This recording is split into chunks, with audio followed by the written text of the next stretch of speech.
चेला बनकर के संन्यास धर्म ग्रहण करता हूँ, इस संसार को छोड़ना चाहता हूँ, परंतु क्या है, मेरी माँ है, बाप है, मेरे बच्चे हैं, मेरी पत्नी है, मुझे जाने नहीं देती। कहा बेटा तू ऐसा कहो कि मुझे बाबा बनना, जाने नहीं देती। कहा जबरदस्ती बन जा। आश्रम में आ गए, आश्रम में आके कहा नहीं नहीं हमारे बच्चे को बाबा मत बनाओ बाबा, उसको उठा करके ले जाने लगे। कहा बेटा एक काम कर लेना,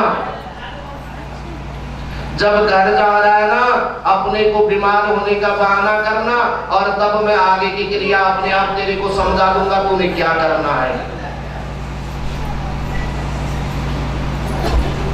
वह बालक घर गया और घर जाकर के उसका बीमार होने का बहाना करा, अचेतावस्था में लेट गया। कोई कहने लगे भाई एक साधु आए हैं, अगर हो सके वह साधु इसको ठीक कर सकते हैं। कहा बुला लाओ, उसको पकड़ लाओ। साधु को पकड़ करके लाया। साधु ने उसकी नाड़ी नोड़ी देखी, नाक में मुंह लगाया, मुंह में नाक में हाथ लगाया, मुंह में हाथ लगाया। कहा सब गड़बड़ है, कुछ भी नहीं बचना है। कहा महाराज आपको क्यों बुला करके लाए, आपको बुला करके क्यों लाए हैं कि आप इतने महाशक्तिमान हैं। और संतों का तो जीवन ही परमार्थ के लिए होता है।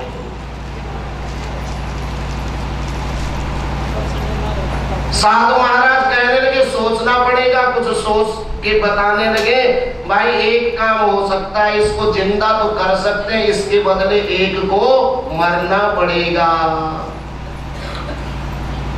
माता पिता और बच्चे सब उसकी पत्नी की तरफ देखने लगे कि यही है दूसरे के घर की, इसी को मरना चाहिए।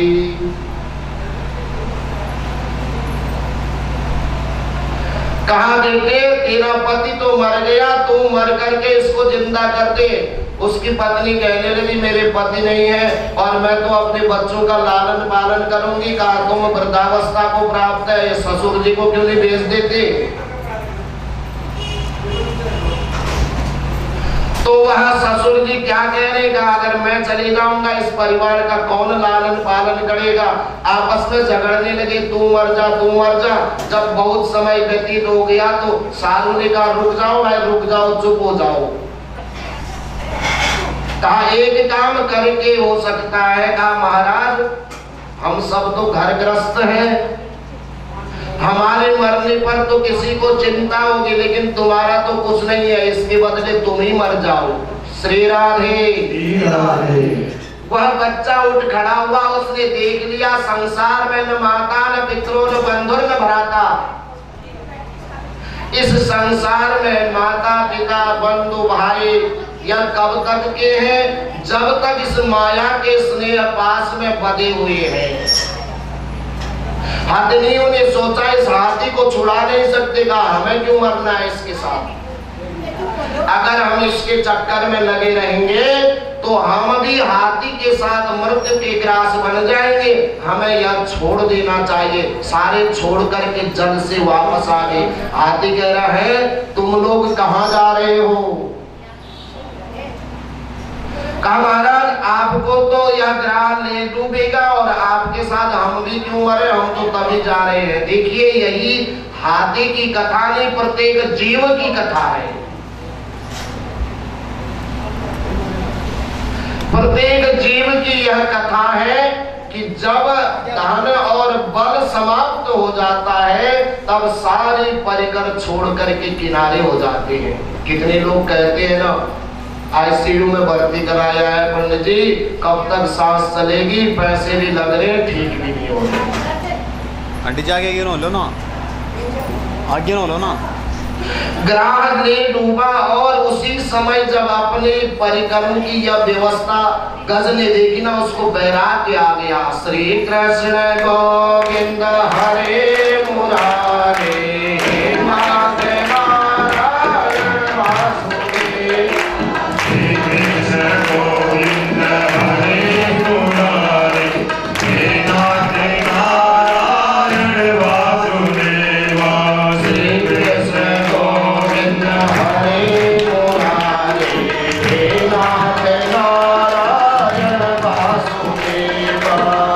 Krishna Govinda Hare Murari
जीव शरणागत हो जाता है तभी प्रभु उसकी रक्षा करने के लिए आते हैं।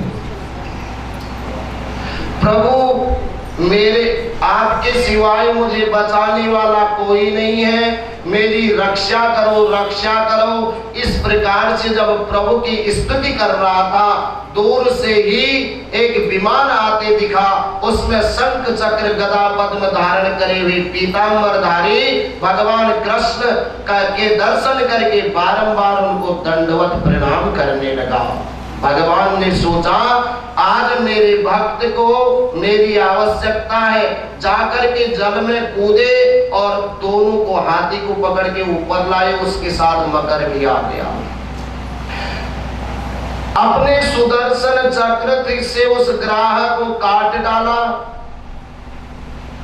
और उसके उपरांत गज को उत्तम गति प्रदान करी। किसी संत महात्मा ने तर्क किया, महाराज पहले तो ग्राह का उद्धार किया और फिर गज का उद्धार कर रहे हैं, स्तुति तो गज ने करी थी। भगवान ने कहा कि मैं पहले जो मेरी स्तुति कर रहा है उसके बजाय जो मैं जिसने मेरे भक्त के चरण पकड़ रखे हैं, जिसने मेरे भक्त के चरण पकड़े हैं उसका पहले उद्धार करूंगा। इस कारण से ग्राह का उद्धार किया था। यह ग्राह कौन था? यह हुहु नाम का गंधर्व था। एक बार अंगिरा ऋषि जा रहे थे ना, इन्होंने मजाक के बहाने से उनके पैर पकड़ लिए, खींचने लगे जल में। जब स्नान कर रहे थे नीचे को खींचने लगे कि मनोरंजन हो जाएगा, क्योंकि गंधर्वों का कार्य ही मनोरंजन करना है। पर ऋषि बड़े क्रोधित हो गए, क्रोधित होकर के श्राप दिया, तूने यह ग्राह का कार्य किया तो ग्राह बन जा। महाराज चरण पकड़ लिए, मेरी तो कोई गलती नहीं थी। कहा मैंने तो केवल मनोरंजन के कारण से आपके चरण पकड़े थे, अब श्राप का क्या होगा? देख भगवान स्वयं अवतरित होकर के तेरे उस योनि से तेरा उद्धार कर देंगे। और गज कौन है? इंद्रद्युम्न नाम के राजा हैं। एक बार दुर्वासा ऋषि जा रहे थे तो दुर्वासा ऋषि का इन्होंने सम्मान नहीं करा, और उस सम्मान को नहीं करने के कारण मदमस्त अपनी सभा में बैठे थे। ऋषि ने कहा जा तू गज की तरह मदमस्त बैठा है, इसी की योनि को तू प्राप्त हो जाए। इसी कारण यह गज बना था। भगवान ने पहले ग्राह का उद्धार किया और फिर जाकर के गज का उद्धार किया। श्री राधे राधे। एक समय की बात है, इंद्र की महासभा में दुर्वासा मुनि पहुंचे।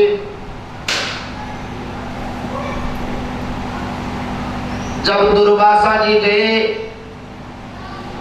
तो उनके पास कोई फल प्रसाद तो था नहीं। कहा राजा को, जो देवताओं के राजा इंद्र है, इनको क्या आशीर्वाद देना चाहिए? उनके पास पुष्प की एक माला थी और माला लेकर के राजा को भेंट कर दी, यह तुम्हारे लिए शुभ आशीर्वाद है। इंद्र को जब माला अर्पित करी, इंद्र ने माला हाथ में लेकर के हाथी के सूंड में डाल दी। हाथी की सूंड में माला पड़ते ही हाथी ने नीचे डाली और पैरों से उसको तोड़ दिया। दुर्वासा मुनि को बड़ा क्रोध आया। कहा यह देवताओं का राजा जो इंद्र है, श्री के वशीभूत होकर इसे अहंकार हो गया, मैंने इसे श्राप देना चाहिए। फिर सोचे अगर श्राप दो तो देवताओं का राजा है, श्राप भी नहीं देना चाहिए। क्या करूं?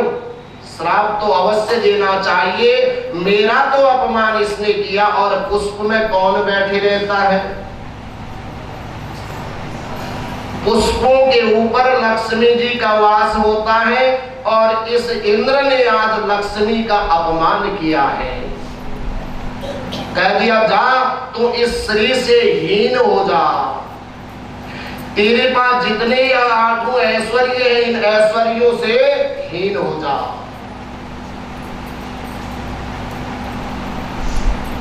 समय के अनुसार इंद्र राक्षसों का राज बढ़ा और इंद्र के स्वर्ग लोक पर कब्जा कर दिया, सारे देवताओं को भगा दिया।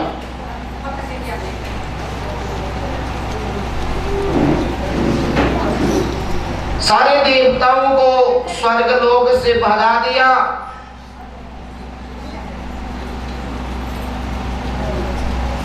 सभी देवता मिलकर के ब्रह्मा जी के पास गए और ब्रह्मा जी से क्या कह रहे, महाराज हमारी रक्षा करो, हम सभी देवी देवताओं को हमारे स्थान से च्युत कर दिया, सभी देवी देवताओं को उनके स्थान से हटा दिया, प्रभु हमारी रक्षा करें। ब्रह्मा जी ने कहा भाई इस समय में जो दैत्य है ना जीतने योग्य नहीं है, हमें तो नारायण के पास जाना चाहिए और नारायण ही कोई रास्ता निकालेंगे। ब्रह्मा जी को साथ लेकर के नारायण के पास पहुंचे और स्तुति करने लगे, हे प्रभु आप आदि मध्य अंत से हीन है, आप गुणात्मक हैं, कहा आप हमारी रक्षा करें। तो देव भगवान ने देखा कि इस समय राक्षसों को विजय प्राप्त करने में बड़ी परेशानी है, ऐसा करो अभी शत्रु प्रबल है और इस शत्रु से मित्रता बना लो। श्री राधे राधे। इन शत्रुओं से मित्रता बना लो और जाकर के मित्रता बनाने के उपरांत समुद्र का मंथन करो, उसमें से अमृत निकलेगा, मैं तुम्हें प्रदान कर दूंगा और तुम अमरत्व को प्राप्त हो जाओगे।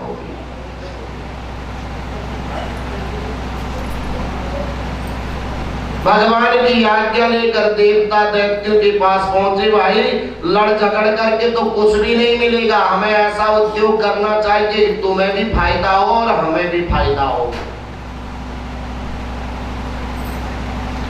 दैत्य कहने लगे देवताओं क्या फायदा हमें होगा, कहा अमृत निकलेगा ना सारे बांट करके खा लेंगे, कोई मरेगा नहीं, अब से कोई झगड़ेगा भी नहीं, सारे अमर हो जाएंगे।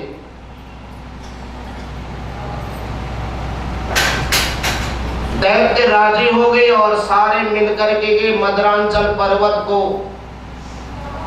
उखाड़ करके ले आए कि समुद्र में इसके मथाने बनाए जाए। जब आदि स्थान में पहुंचे थे, जब मदरांचल को उठा करके ले जाने लगे तो इतना भारी हो गया कि देवता और राक्षस दोनों व्यथित हो गए।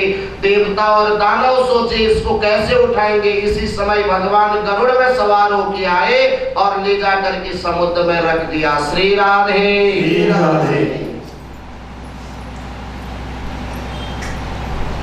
और बासुकी नाग की मथानी बनाई, बासुकी नाग की मथानी लगा करके जब मथने लगे, भाई आगे की तरफ कौन बैठ जाएगा।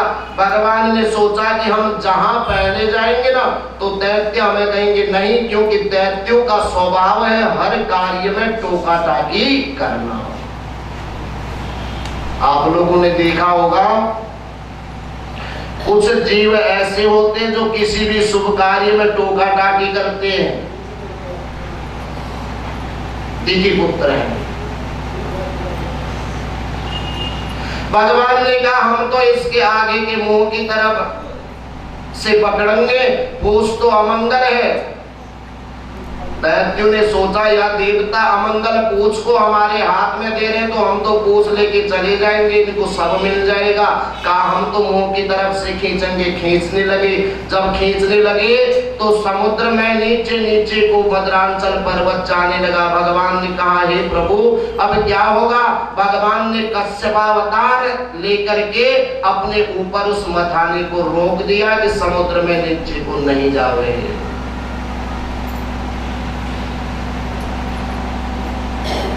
समुद्र मंथन होने लगा। सबसे पहले क्या निकलता है, कालकोट विष निकलता है।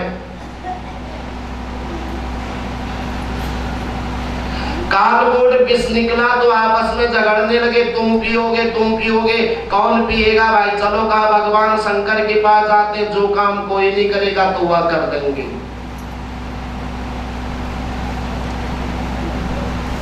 भगवान शंकर की शरण में गई और भगवान ने कहा कोई बात नहीं, जब देवता कह रहे हैं तो पी लिया और कंठ से नीचे नहीं उतरने दिया, तब से नीलकंठ कहलाए। ओम नमः शिवाय, ओम नमः शिवाय, ओम नमः शिवाय, ओम नमः शिवाय, हर हर भोले नमः शिवाय, हर हर भोले नमः शिवाय। भगवान शंकर नीलकंठ कहलाए। और इसके उपरांत कामधेनु गाय निकली, और जब कामधेनु गाय निकली तो गाय इसको तो सबसे पहले ब्राह्मणों को दे दो भाई, ऋषियों को प्रदान कर दिया। और उससे सर्वा घोड़ा निकला, वह दैत्य लेगी का इतना तेज, जो बलवान और हवा की तरह चलने वाला घोड़ा या हमें चाहिए, ऐरावत हाथी निकला, वह जाकर के इंद्र को सौंप दिया। इसके उपरांत स्वयं लक्ष्मी जी प्रकट हुई। जब लक्ष्मी जी प्रकट हुई, दैत्य और देवता आपस में झगड़ने लगे।